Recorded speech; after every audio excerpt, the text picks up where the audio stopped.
میں تم سے سچ کہتا ہوں کہ وہ وقت آتا ہے، بلکہ ابھی ہے، کہ مردے خدا کے بیٹے کی آواز سنیں گے، اور جو سنیں گے وہ جئیں گے، کیونکہ جس طرح باپ اپنے آپ میں زندگی رکھتا ہے، اسی طرح اس نے بیٹے کو بھی یہ بخشا ہے کہ اپنے آپ میں زندگی رکھے، بلکہ اسے عدالت کا بھی اختیار بخشا، اس لیے کہ وہ آدم ذات ہے۔ اس سے تعجب نہ کر، کیونکہ وہ وقت آتا ہے کہ جتنے قبروں میں ہے اس کی آواز سن کر نکلیں گے، جنہوں نے نیکی کی ہے زندگی کی قیامت کے واسطے، اور جنہوں نے بدی کی ہے سزا کی قیامت کے واسطے۔ تو خداوند یسوع مسیح کی للکار سے مراد ہے کہ جب وہ پکاریں گے، جس طرح سے لازرس کو انہوں نے پکارا اور وہ قبر سے باہر آ گیا، اس طرح سے اس وقت بھی جتنے بھی مردے اس وقت ہوں گے، یا جتنے بھی ایماندار سو گئے ہیں، وہ سب کے سب جو ہیں وہ زندہ ہو جائیں گے، اور پھر وہ خداوند یسوع مسیح کے ساتھ بادلوں پر اٹھائے جائیں گے۔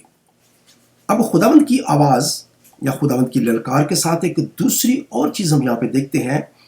اور وہ ہے مقرب فرشتہ کی آواز۔ تو یہاں پہ کوئی اور دوسرا فرشتہ یہاں پہ نہیں ہے، بلکہ یہاں پہ مقرب فرشتہ جو ہے وہ خداوند یسوع مسیح کے ساتھ ہے، اور وہ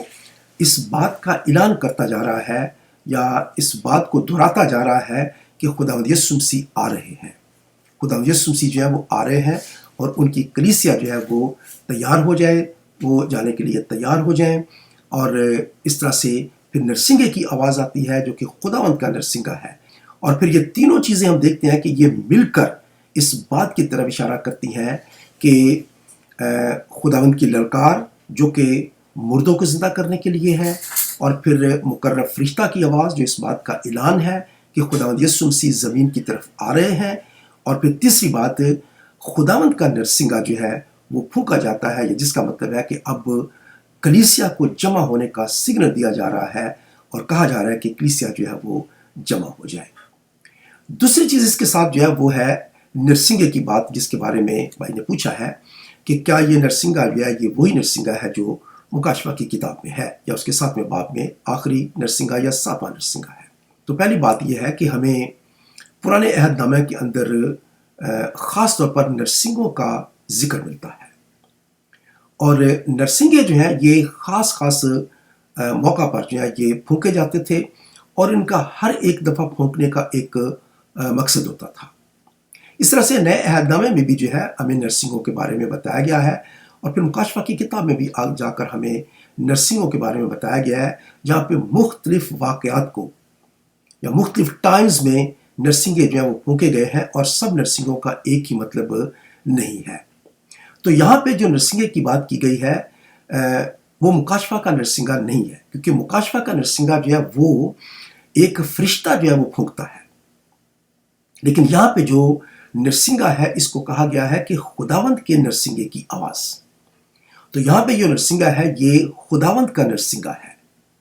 اور یہ نرسنگا جو ہے یہ اگر ہم دیکھیں پرانے عہد نامے میں، میرے ساتھ دیکھیں خروج کی کتاب میں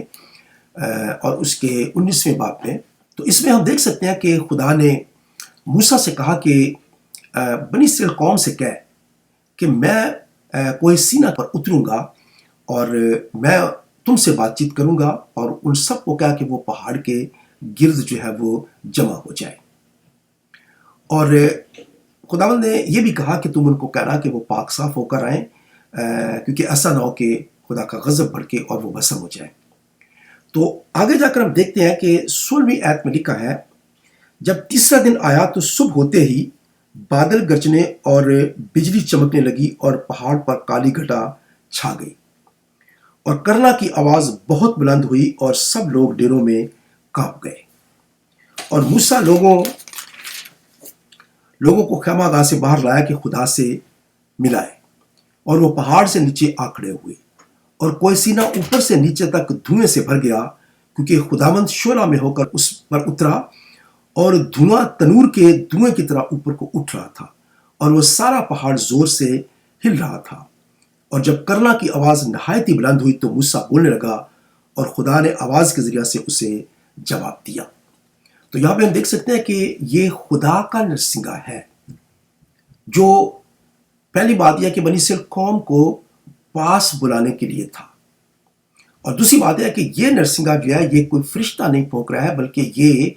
خدا کی طرف سے یہ نرسنگا پھونکا جا رہا ہے، اور ہم نہیں جانتے ہیں کہ اس نرسنگے کی آواز کہاں سے آ رہی تھی، لیکن یہ اتنا لکھا ہوا ہے کہ یہ نرسنگا اتنا زیادہ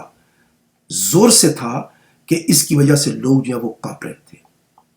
اور پھر یہ اس نرسنگے کی آواز جو ہے وہ بلند سے بلند ہوتی جاتی تھی، بلند سے بلند ہوتی جاتی تھی۔ تو میں سمجھتا ہوں کہ یہ یہاں پہ جو خداوند کے نرسنگے کی بات کہی گئی ہے پہلے تسلنکیوں کے خط میں، تو یہ خداوند کے اس نرسنگے کی بات کہی جا رہی ہے کہ جب نرسنگا پھونکا جائے گا تو اس وقت یہ اشارہ ہوگا کہ وہ تمام ایمانداروں کو اپنے پاس بلا رہا ہے، یا خداوند یسوع مسیح جو ہے وہ للکار کی آواز کے ساتھ مردوں کو زندہ کر رہے ہیں، اور خدا کے نرسنگے کی آواز اس بات کا سگنل ہے کہ اس وقت ایماندار جو ہیں وہ سب کے سب جو ہیں وہ اکٹھے ہو جائیں۔ تو یہ نرسنگے جو ہے یاد رکھیں کہ یہ ایک دفعہ نہیں، یہ بار بار جو ہے یہ نرسنگے آتے ہیں، اور یہ بار بار ان کا ذکر کیا گیا ہے۔ اس لیے ہم کبھی بھی یہ نہ سمجھیں کہ یہ ایک ہی واقعہ ہے یا ایک ہی جگہ پر یہ نرسنگے کا ذکر کیا گیا ہے۔ اس کے بعد ہم دیکھ سکتے ہیں کہ دو اور چیزیں ہمیں نظر آتی ہیں۔ اگر ہم دیکھیں گنتی کی کتاب میں، میرے ساتھ دیکھیں گنتی کی کتاب اور اس کا